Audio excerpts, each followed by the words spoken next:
In the heart of Kansas City's magnificent cultural community, there is a world-renowned four-year private college of art and design, the internationally recognized Kansas City Art Institute. Through this entrance, talented students of all ages from around the world come here to hone their skills, develop their abilities to strengthen their crafts, and take a giant step into their professional future from this accredited college, founded back in 1885.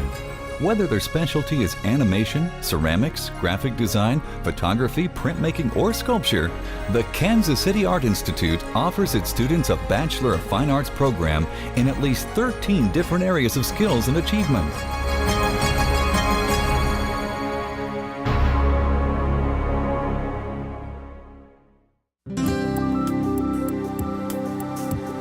Well, here's where we come in. On one Sunday of every summer in June, scores of automobilia collectors from small renowned private collections, as well as world-known large collections, bring their magnificent automotive examples to the Kansas City Art Institute. Our purpose is to celebrate rolling art, to generate funds for student scholarships at the Kansas City Art Institute, to delight thousands of guests and admirers, and to celebrate, in truly classic style, fine examples of rolling art at the Art of the Car Concours. This annual show has steadily grown to one of the finest of its kind in America, and the Art of the Car Concours continues to attract more and more truly outstanding examples of rolling art.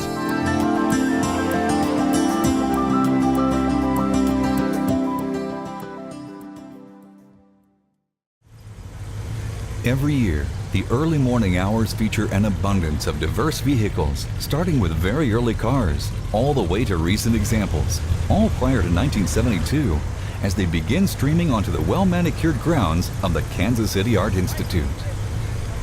An important assignment for the many who have volunteered their help with precise parking requires skills similar to an air traffic controller. The sights and sounds of vintage automobilia are exciting to collectors and spectators alike.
Wow, what a delightful showing of these popular little vehicles.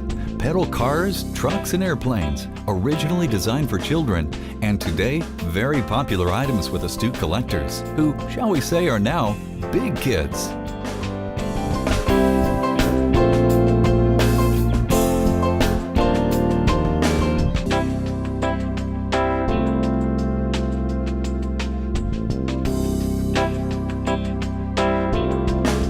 In addition to wonderful pedal cars, fans of all ages delight in admiring light-duty trucks, like this terrific vintage GMC produce truck, complete with plenty of fresh fruit beautifully displayed.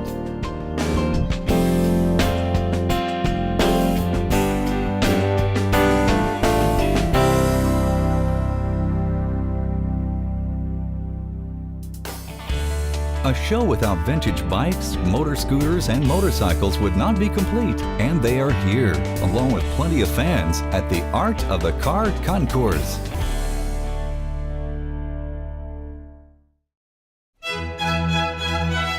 On the veranda porch, sponsors, invited guests, and exhibitors have a glorious view of this grand concours now in place.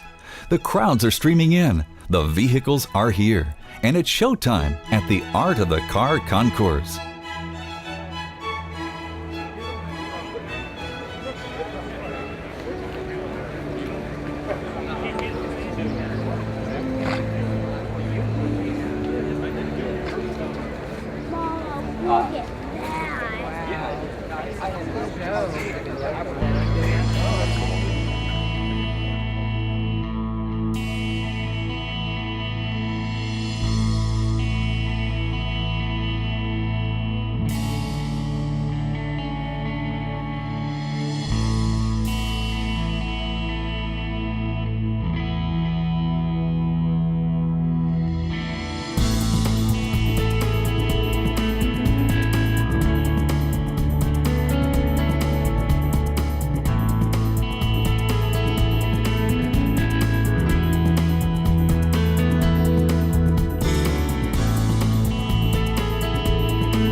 Hi, my name is Carl Cedergren, and this is our 1913 Hudson Speedster. We are from Stillwater, Minnesota, and I've had this since 1995. I've purchased this out of Lawrence, Kansas. It was advertised in Hemmings, and we found it there. And originally it was out on the East Coast for about 50 years until he gave it to his son there. And we took it, restored it. It took about 3 years to restore. This is the first year Hudson had a 6-cylinder engine. This is a Continental engine. It's not their own engine. It was kind of pieced together. The Continental factory was across the street from Hudson, about half a mile away across the railroad tracks. So got it, restored it. We've been to the main concours with the car. It's done quite well. It's been exciting for Hudson. This is fun. It's you're pretty exposed when you're riding in it. My wife has ridden in it, and I've tried her out a bit. She's not here right now. She's not excited riding in it, but it's a good experience. So you get a feeling for what it's like. It's history. It's the way it was. And first year electric start, electric lights, and first 6-cylinder, and the serial number starts at 5200, and this is number 52003. So this is possibly the oldest Hudson 6-cylinder in existence.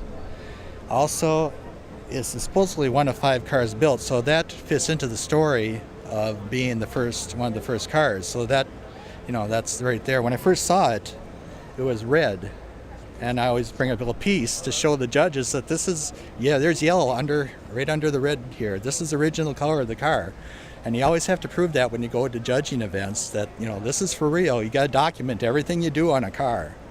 The treatment, the lines, if you modify anything, it's got to be historically accurate. We got a monocle windshield on here, and we have documentation that it was used on a 654 Hudson, and it was raced. So.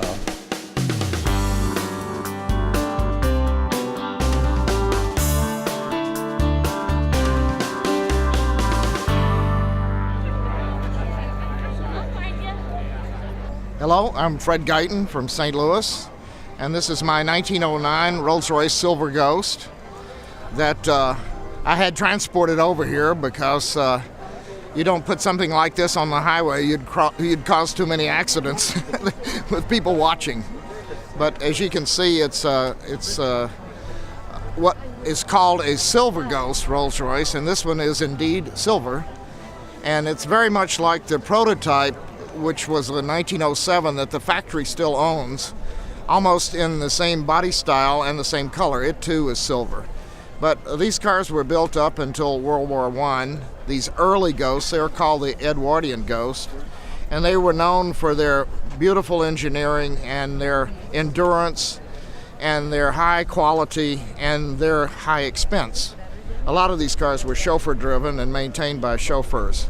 I contact my chauffeur all the time, but I can't get him out of bed. He won't get up and work on the car.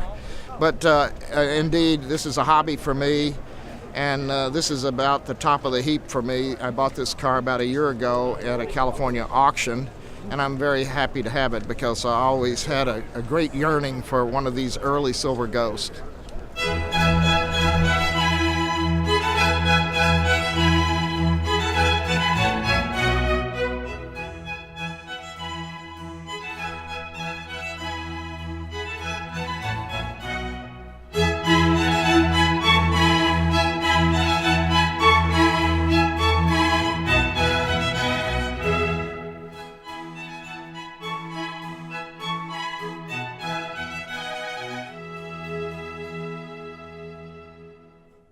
I'm Dr. Richard Quick, and I'm from St. Louis, Missouri. The car is J251. It was a very early car, and if you will notice, it does not have louvers on the radiator. It is a flat radiator. They changed that style later in production. The car originally did not have a hood emblem either. They felt the car spoke for itself and didn't need a name externally. The Wayman Company was across town in Indianapolis. They produced these fabric-covered bodies. They could do them rather rapidly. The factory needed a demo. This was the factory demo. It was the Chicago Auto Show in 1930. It then went into private hands in the late 30s, early 40s, and was a daily driver for one family for many, many years. And they, in spite of the deterioration, they managed to keep the car together. They made repairs. Today we'd say they're crude, but it saved the car. When I obtained it, it was pretty well rotten. I took the top off, and the entire driver's rear corner fell onto the floor in a pile of dust. So it has had a rough go. It was a 30-year restoration, an owner restoration. My upholsterer did move into my house on Thursday nights for a couple of years until the two of us could get the material done.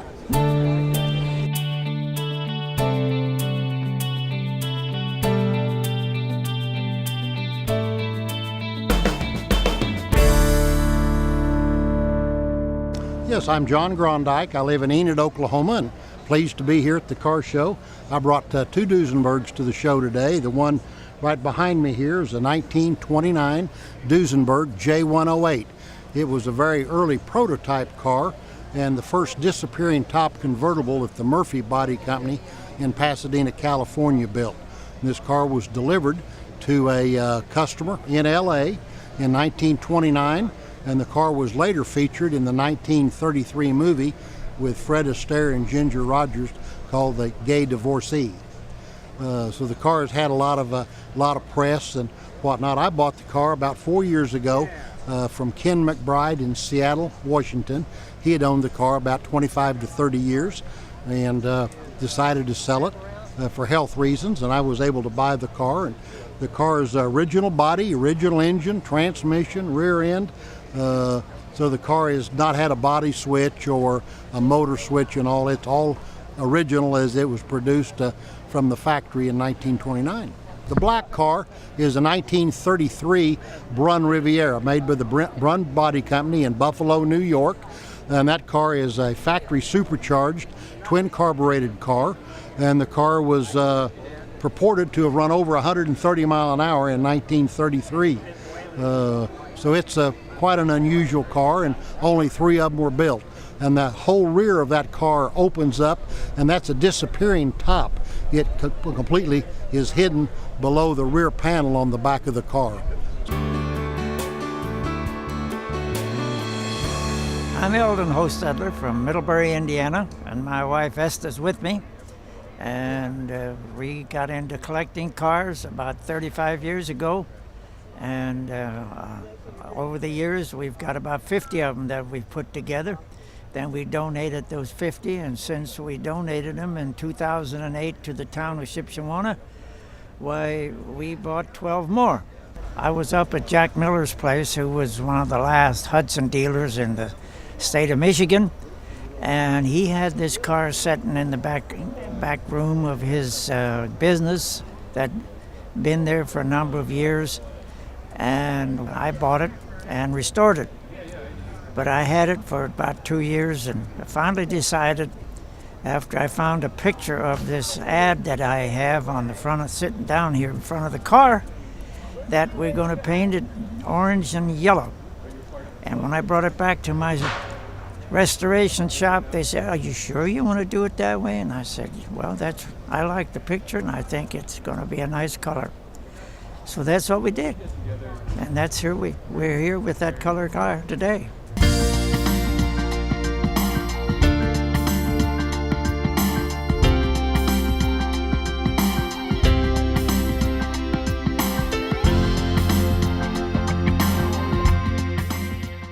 I'm Sonny Elliott, and I'm from Kansas City. This is 1932 Cadillac V12 Phaeton. It was owned at one time by Cleo F. Luce, and she was the granddaughter of Joseph Luce, one of the founders of the Luce Wiles Biscuit Company, and who the Luce family is who Luce Park is named after. And I've had the car for several years. This is the first time I've exhibited it.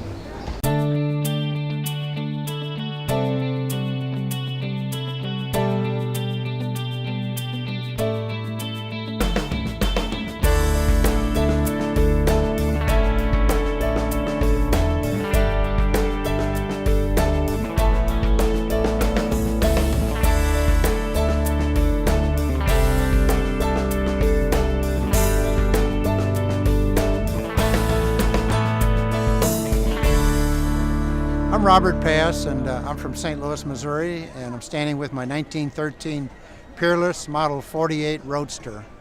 And this car was just finished the restoration about a month ago, and this will be the first showing here in Kansas City. The car was retrieved from a gold mine in 1966 in Southern California, and the retrieval is all caught on VCR and camera. The roads were gone. The only way to get it out was to either drag it up the mountain, which was impossible, or get a helicopter, and that's what they did. They got a Chinook helicopter and brought it up that way and set it down easily on a trailer. It was restored after 1966 and finished in '84.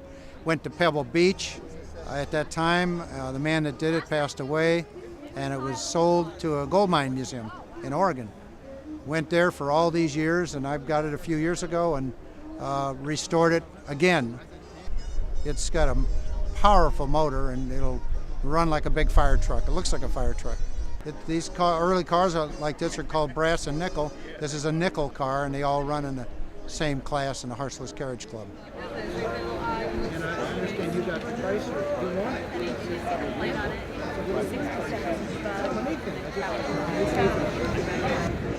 Wow. Well, you have it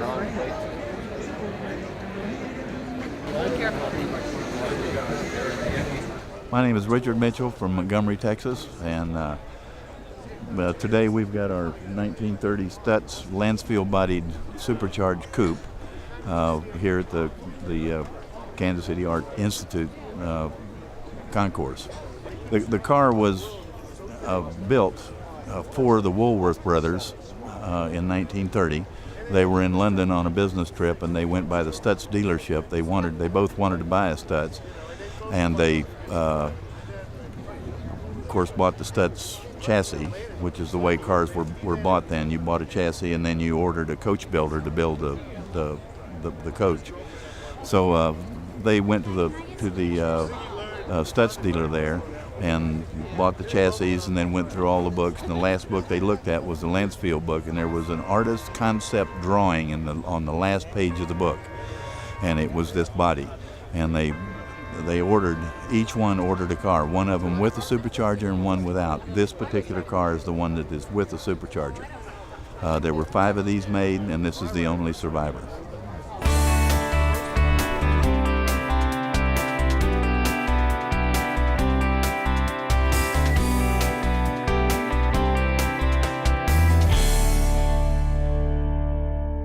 Hi, I'm Steve Mullen. I'm representing the Mullen Automotive Museum from Oxnard, California.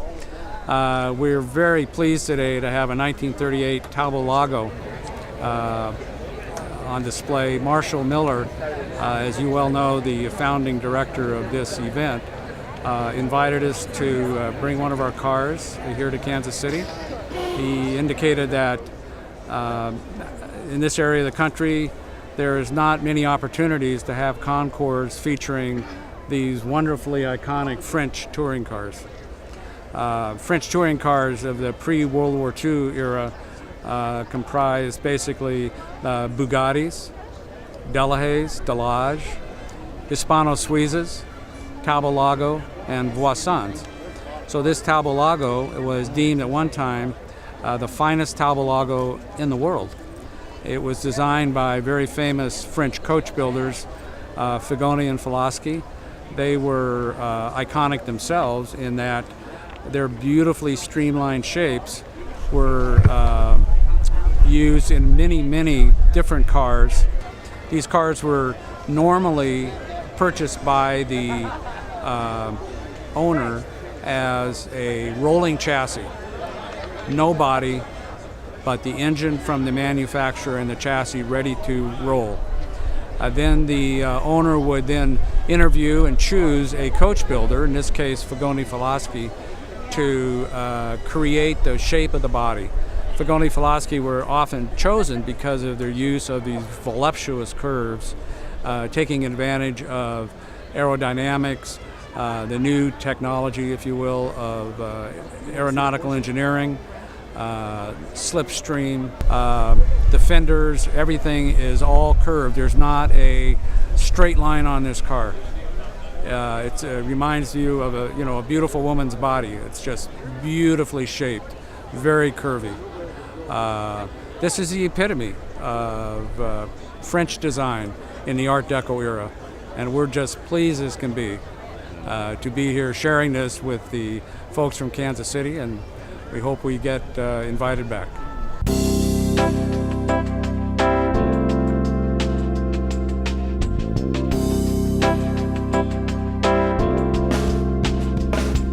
So, mark your 2013 calendar, Sunday, June 23rd, for the world-renowned Kansas City Art Institute Art of the Car Concours, the largest show of its kind between Detroit and California.